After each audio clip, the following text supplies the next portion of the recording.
Thank you for joining the Asheville Rise Stronger Together podcast. This is your host, Jessica Knupp with the Asheville Area Chamber of Commerce. I hope you enjoy today's episode. All right, today we are continuing with our Women Who Lead Building Community Through Business series. And we are so excited to have Kaitlin de Varona here with SAWS. And, when I first met them, I was like, what exactly does this mean? Can you explain that to us, please? Absolutely. So SAWS is short for Southern Appalachian Wilderness Stewards, and it's perfect. We love the acronym because we do use SAWS on a daily basis out in the field. So it's a wonderful acronym for us. And I can tell you a little bit about what we do. Please. We are a conservation environmental nonprofit organization based here in Asheville, North Carolina. We work across 8 different states, but we are working to inspire, connect, and equip people to steward wild landscapes. Wow. So we are out there in the field, taking care of your hiking trails, your campsites, your recreation areas, your waterfall areas. And we are putting our trail crews out on the ground to steward these wonderful places that we all love. And typically we're focusing on some of the most remote or the most rugged or backcountry areas that are challenging for some folks to get to or to maintain. And so we put our best folks out in the field to go steward those wild places. So on a wild place, do you have it, is it just the trail is already there, right? And you guys are just helping maintain, and like how do people, are y'all checking all this out on a daily basis, or do you have people that call? Sure. So we do have some folks on the ground who might be hiking out there, connecting with visitors, doing that opportunistic trail work, collecting data on what might need to be done. Okay.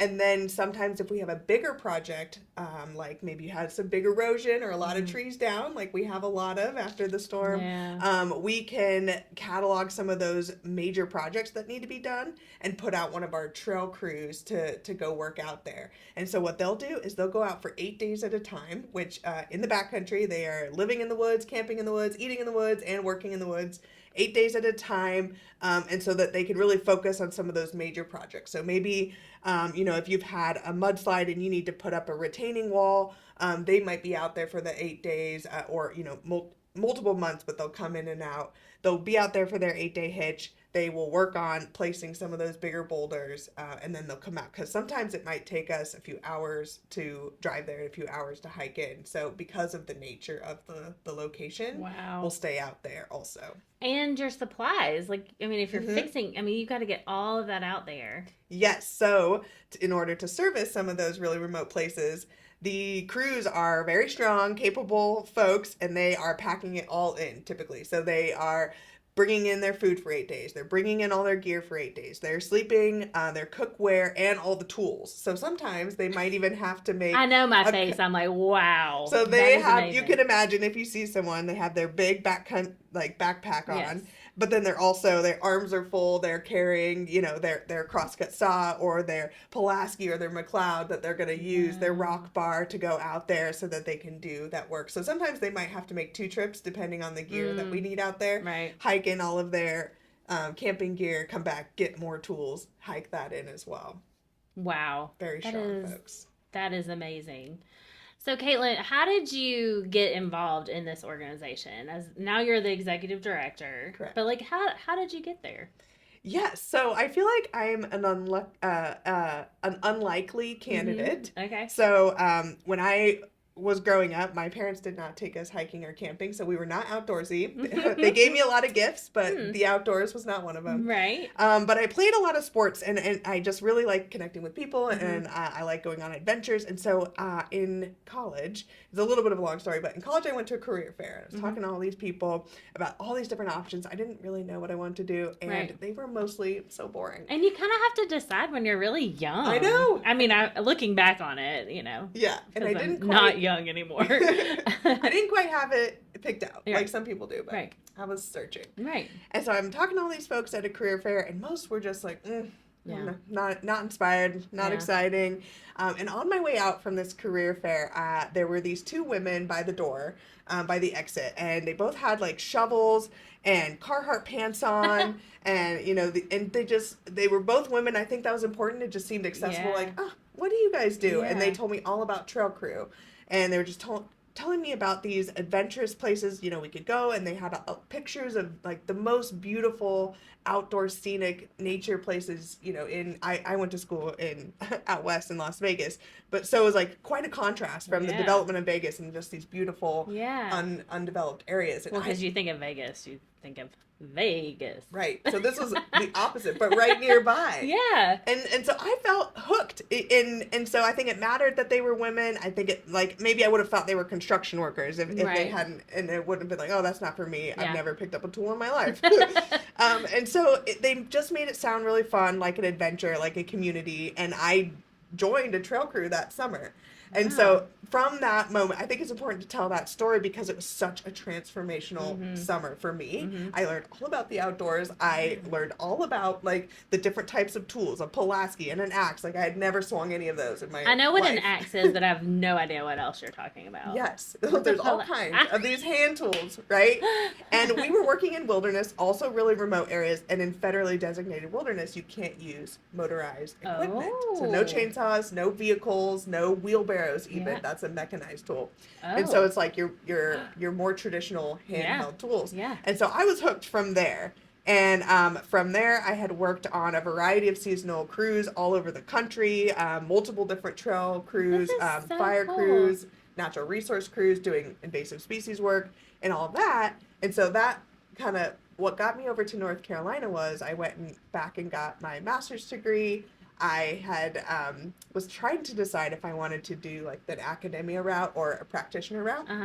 And so after that, I found SAWS. So I completed my master's degree, and I was like, I love the practitioner route. I want to continue working in the field. And so I started with SAWS about 9 years ago. Wow. And continued working in the field from there. And so how old is the organization? How long has it been around? Yeah, good question. So we have been around about 16 years, so relatively new on the conservation scene. In fact, after a lot of my different seasonal jobs, bouncing from different organizations, I was surprised that I hadn't heard of SAWS before because I've worked in a lot of different conservation crews before. And so we were kind of born from this need here in the Southeast, where a lot of the folks who are maintaining trails and stewarding our trails are volunteers. And they tend to be maybe retired volunteers who have the time to dedicate more to the land. And so we're incredibly grateful for them. And at the same time, some of these wilderness or remote places can be really difficult or challenging to get to. And so there was kind of this like, where are the young people who can go out for 8 days at a time and service these trails? And so SAWS was kind of born from that need. Like, we need to engage more young people in some of the most remote, rugged trail work areas. And so about 2010 is when SAWS was kind of founded. Oh, okay. Yeah. So talking about just volunteers and like expanding the network, like how many employees do you guys have?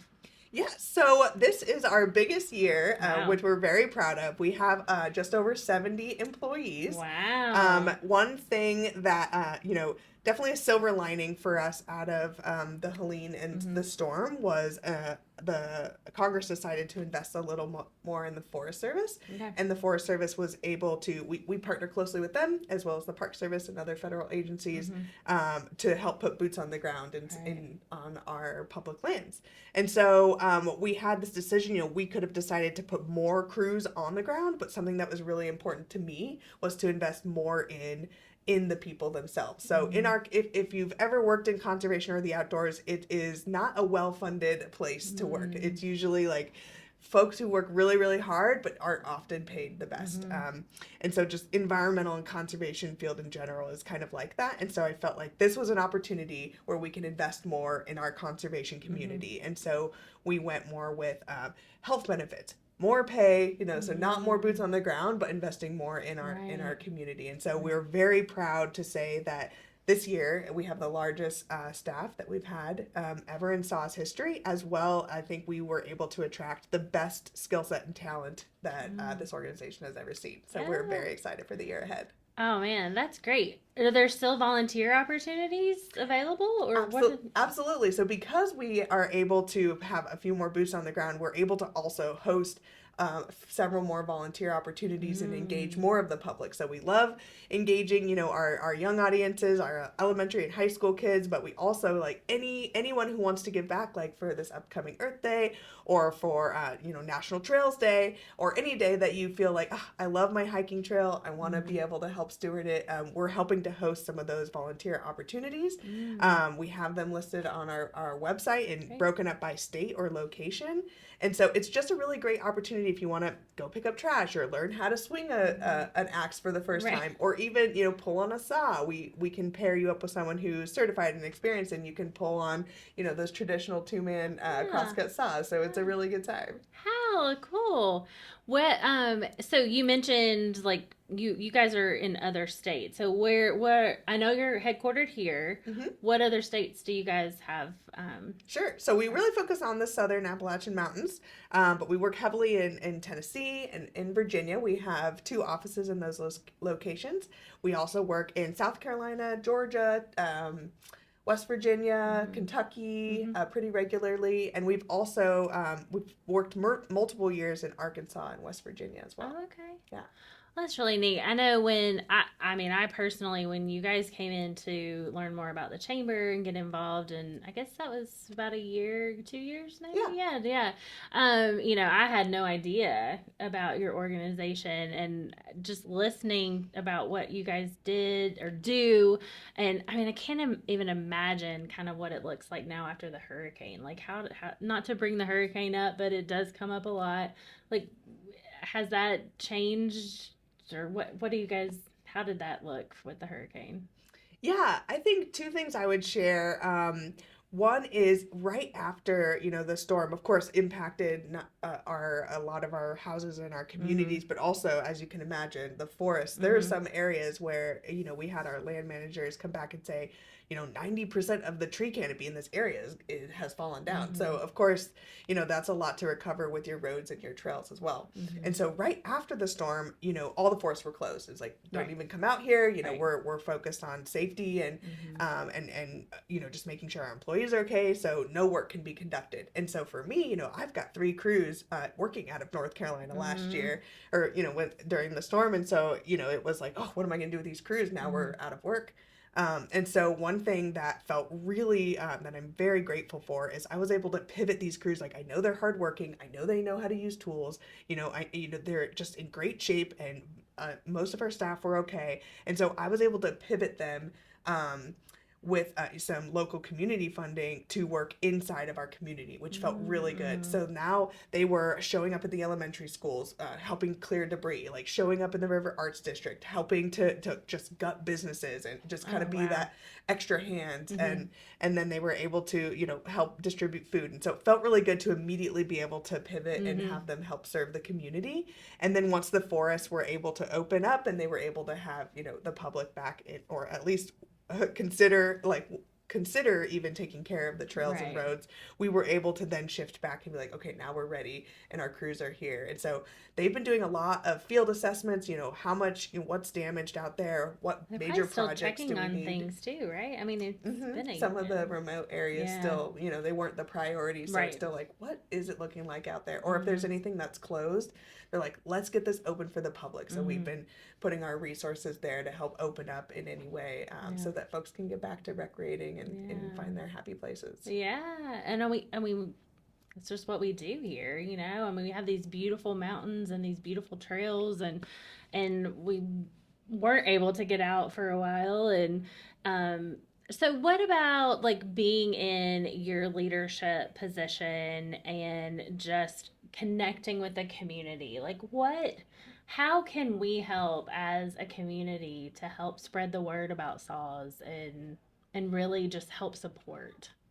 Yeah, I think it's One thing is to be aware of is a lot of folks here, I think, locally here in Asheville and just Western North Carolina are relatively outdoorsy, and we love to connect with our forest. We love to go hiking or camping or hunting or fishing, and so those things are really important to a lot of us. And so, just to remember that some of those are a lot of work can go into maintaining a trail or building a trail or making a river access area accessible, and so I think just realizing that some of that can take hours and hours of hands and hard physical labor. Not everyone understands that. They might walk on trails and just think it's funny how you might not even realize like this drainage that you're walking over, like maybe it took multiple hours to put in or days to put in depending on the size. And so that just realizing how much it takes to take care of public lands and take care of some of these wild places. Joining us out on a volunteer event to what does that see look for like? yourself. Yeah. So often we'll meet up maybe at a trailhead, go over safety talk, but then it's nice because with other folks who maybe aren't as experienced either can go out and learn how to pull on a saw. We'll definitely scout an area ahead of time, but we'll have areas where maybe you're holding these loppers and you're helping to brush back some of the vegetation from a trail, and so it's like very you could see yourself doing that, not too physically demanding. Right. Or maybe someone really wants to, I want to swing on an axe. And so maybe if there's a couple down trees, we can work on, work with one of our trail specialists to, here's some different techniques for swinging an axe. We usually provide all the PPE, the hard hats, the gloves, the eye pro that you need to be safe out there. And so we might work 3 or 4 hours, so not all day or anything. We don't go to the most remote areas. We try to make it really accessible, close to the trailhead, and then maybe have a snack after, a celebration after. Sometimes we'll make it near a waterfall or somewhere pretty to reward you. But it's good to get out there and realize, like, man, these trails take a lot of work to maintain. How often do you guys do those volunteer days a year? Yeah, good question. So we probably will have, one a week at least, or a couple every month now. Wow. It hasn't always been that way, but I'd say here, in Western North Carolina, I think we'd have 1 to 3 a month. Plenty of opportunities to absolutely. have that. How can the community support women-led organizations such as SAWS? Like, how can we help support that with volunteers, or what does that look like?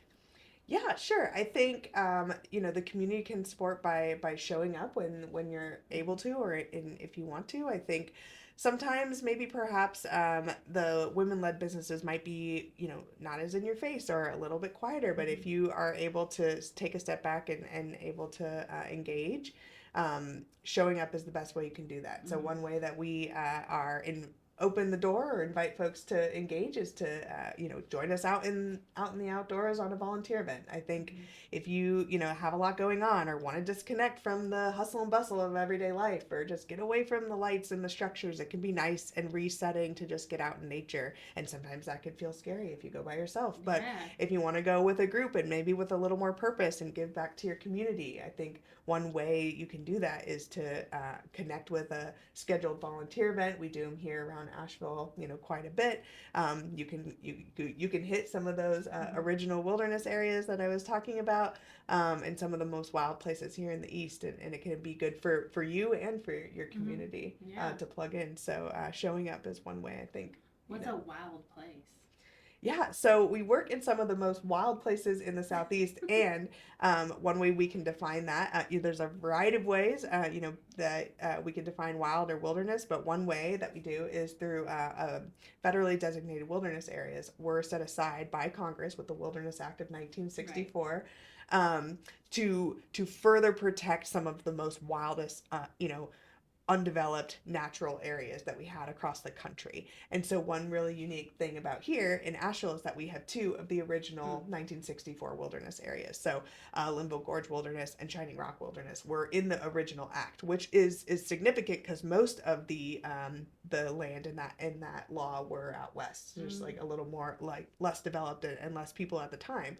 And so it's hugely significant. I feel so grateful to be able to live in a city that has the original wilderness areas, and if you want to get, I love all public lands. There's the variety of ways to access and engage, and there's so many opportunities to enjoy nature, and wilderness is just one of them, where it's, even more protected than your national parks and your national forests are these areas that have these further protections. Like, we can't drive vehicles out here. We can't have chainsaws necessarily. We can't have you can't have developments out here. And so these are further protected. Right. These are just going to be more more natural, more undeveloped opportunities for solitude or unconfined recreation. And so they can sometimes give back to the individual who goes out there in even more. So, your girls' work is so important, and it is just so cool that you're just out there doing all the things. That is just amazing. So, is there anything else that you would like to share with us today while we're here?